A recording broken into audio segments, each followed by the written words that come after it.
વેસ્ટમાંથી best મેં bottle બનાવી છે. એક ફૂલદાની માટે પોટ તૈયાર કર્યો છે. જે ખાંસી માટે જે સિરપની બોટલ આવે એ સિરપની બોટલ ઉપર મેં માટી લગાડી અને આવો સરસ મજાનો શેપ આપ્યો છે. અને એની અંદર મેં કલર કામ કર્યું છે. અને એને જે કલર કામ કર્યું છે એ બ્લેક એન્ડ વ્હાઈટ કલર કર્યો છે. એને પેલા બ્લેક કલર કર્યો અને એકદમ ઝીણી અને નકશીદાર મેં ડિઝાઇન દોરી છે સરસ મજાની. તો આખો પોટ કઈ રીતે તૈયાર થયો એ હું તમને હવે વિડીયોમાં બતાવીશ. પણ એના પહેલા વિડીયો જે પોટ છે તો એની અંદર કેવો સરસ મજાનું ઝીણું વર્ક કર્યું છે એ તમે જોઈ શકો છો. એક બાજુ હરણનું ચિત્ર છે, આ બાજુ હાથી દોર્યો છે અને ચારે બાજુ એકદમ ઝીણું વ્હાઈટ કલરથી કામ કરેલું છે. અંદર બહાર કેટલું સરસ મજાનું મેં કામ કર્યું છે. અને વેસ્ટમાંથી બેસ્ટ ફ્લાવર પોટ તૈયાર કર્યો છે. તો આખો આ પોટ કઈ રીતે તૈયાર કર્યો તે હું વિડીયોમાં બતાવું, તો તમે આખો વિડીયો જોજો.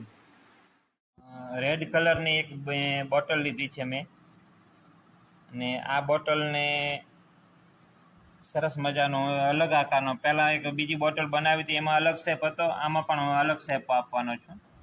તો આ બોટલ ઉપર પણ હું મડ વર્ક કરવાનો છું અને સરસ મજાનો શેપ આપી અને મસ્ત ફ્લાવર પોટ બનાવીશ.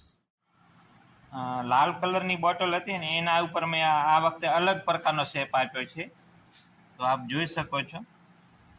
તો એક સરસ મજાનો પોટ મેં તૈયાર કરી રાખ્યો છે માટીનો, અને હજી એના ઉપર વ્હાઈટ વોશ કરવાનો અને કલર કરવાનો બાકી છે. તો કેટલો સરસ મજાનો એક વેસ્ટમાંથી બેસ્ટ ચીજ બને છે, બોટલ બને છે, અથવા આનો આપણે ફ્લાવર પોટ તરીકે ઉપયોગ કરી શકીએ, શોકેસમાં રાખી શકીએ. અહીં મેં તૈયાર થયેલા પોટ ઉપર વ્હાઈટ વોશ કર્યો અને એના ઉપર પછી આખામાં મેં બ્લેક કલર કરી નાખ્યો છે.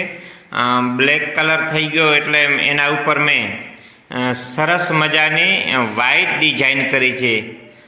ઝીણી ઝીણી જે ફેબ્રિક કલર આવે છે એનાથી ઝીણી ઝીણી આઉટલાઈનો આપી અને સરસ મજાની મેં વ્હાઈટ ડિઝાઇન કરી છે આખા પોટની અંદર.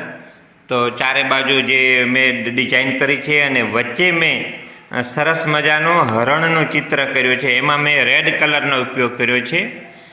તો સરસ હરણ દોર્યું છે અને એક નાનકડું ઝાડ બનાવ્યું છે. અને બીજી સાઈડમાં મેં છે ને હાથીનું ચિત્ર દોર્યું છે, એ પણ રેડ કલરનો હાથી દોર્યો છે અને મેં યલો કલર વ્હાઈટ કલરનું મિશ્રણ કર્યું. અહીં પોટનું કામ તૈયાર થઈ ગયું છે. મેં આખા પોટની અંદર બ્લેક એન્ડ વ્હાઈટ કલર પૂર્યા છે અને વચ્ચે સરસ હરણ અને હાથીની ડિઝાઇન લીધી છે. અને આ પોટનું કામ એકદમ કમ્પ્લેટ અને ઝીણી ડિઝાઇનથી કરેલું છે. અને આ કામ અત્યારે કમ્પ્લેટ તૈયાર છે અને સરસ મજાનો પોટ તૈયાર થઈ ગયો છે. તો આ કામ તમને કેવું લાગ્યું કમેન્ટમાં જણાવજો. તો અહીં સરસ મજાનો પોટ તૈયાર છે, આપ જોઈ શકો છો. એની ડિઝાઇન, એનો ઝીણું ઝીણું વર્કિંગ સાઈડોમાં, પછી ઉપર અને બીજી સાઈડમાં પણ તમને બતાવી દઉં.